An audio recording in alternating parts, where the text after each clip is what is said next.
பணம் பேர் புகழ் வேண்டும் என நினைத்தால் வாழ்க்கையில் தோற்று போவீர்கள். எளியவர்களுக்கு சேவை செய்ய வேண்டுமென்று நினையுங்கள், வாழ்வில் வெற்றி பெறுவீர்கள். சர்வதேச யோகா தினத்தில் கல்லூரி மாணவர்கள் முன்பு முன்னாள் தலைமை செயலர் என்பு பேச்சு. செங்கல்பட்டு மாவட்டம் திருக்கழுக்குன்றம் அடுத்தநல்லூர் கிராமத்தில் தியானபூமி பவுண்டேஷன், இன்டர்நேஷனல் பவுண்டேஷன் இணைந்து சர்வதேச யோகா தினம், மருத்துவ முகாம், வேலைவாய்ப்பு முகாம், பௌர்ணமி பூஜை என ஐம்பெரும் விழா தியானபூமி பவுண்டேஷன் நிறுவனர் திருமூலர் சத்யா தலைமையில் நடைபெற்றது. இதில் சிறப்பு அழைப்பாளர்களாக தமிழக முன்னாள் தலைமை செயலாளர் என்பு, பாலம் அமைப்பின் நிறுவனர் பாலம் கல்யாணராமன் மற்றும் ஆன்மீக சொற்பொழிவாளர் Meenakshi Sundaram, seal international group தலைவர் கணேஷ் ஆச்சார்யா ஆகியோர் கலந்து கொண்டு மாணவ மாணவியரிடையே சிறப்புரையாற்றினர். கல்லூரி மாணவ மாணவியர் முன் பேசிய முனைவர் என்பு, அன்பெனும் பிடியிலகப்படும் மலையே, அன்பெனும் பிடிக்கும் அழகே, அன்பு ஒன்று போதும். இந்த உலகத்தில் அனைத்தையும் கரைத்துவிடும் ஒன்றாகும்.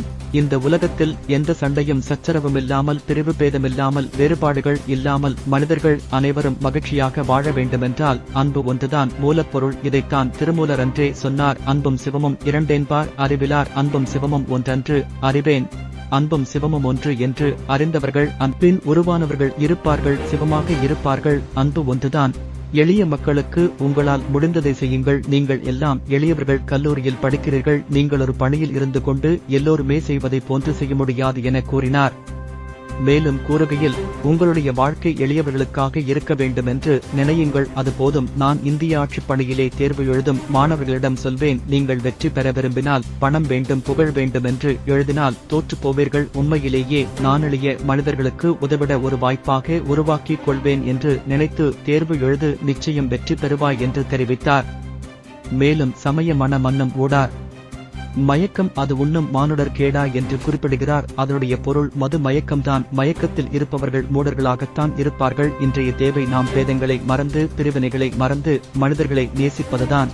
அதுதான் திருமூலர் சொல்வது. இந்த யோகாவிலே நீங்கள் பல உடற்பயிற்சிகளை செய்தீர்கள். உடற்பயிற்சிகளை செய்வதன் நோக்கம் என்ன என்பது பற்றி கிருஷ்ணமூர்த்தியிடம் கேட்டபோது, இது நல்ல உடற்பயிற்சி என்று குறிப்பிட்டார். இதற்கும் ஆன்மீகத்திற்கும் என்ன தொடர்பு என்று கேட்டபோது, இது உடலை நெறியாக வைத்துக் கொள்ளக்கூடியது என்று அவர் குறிப்பிட்டார். உடலை நெறியாக வைத்துக் கொள்ளானால் உடம்பால் அழகின் உயிராய் அறிவார் என்று குறிப்பிட்டார்.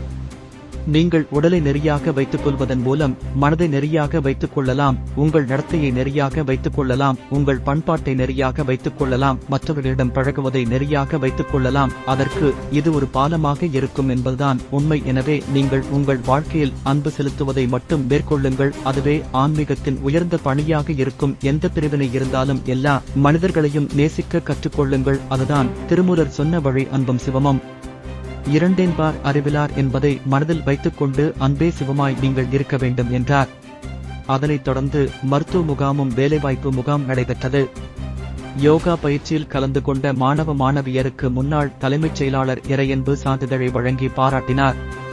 நிகழ்ச்சியில் கல்லூரி மாணவ மாணவியர், பேராசிரியர்கள், சமூக ஆர்வலர்கள், மக்கள் பிரதிநிதிகள், தியானம் பவுண்டேஷன் தன்னார்வலர்கள் என பலர் பங்கேற்றனர். மிகவும் முக்கியமானவை என்பதை உணராமல், அவற்றை நாம் முழுமையாக நுகராமல் வாழ்ந்து கொண்டிருக்கிறோம். கண், காது, செவி போன்றவை எல்லாம் நமக்கு தடை என்று நினைக்கின்ற மரபு ஒன்று இருக்கிறது. இந்த ஐம்பொறிகளை யார் ஒருவர் சரியாக பயன்படுத்துகிறார்களோ, அவற்றின் ஆற்றலை உணர்கிறார்களோ, அவற்றை நெறிப்படுத்துகிறார்களோ, அவர்கள்தான் வாழ்க்கையிலே வெற்றி பெறுகிறார்.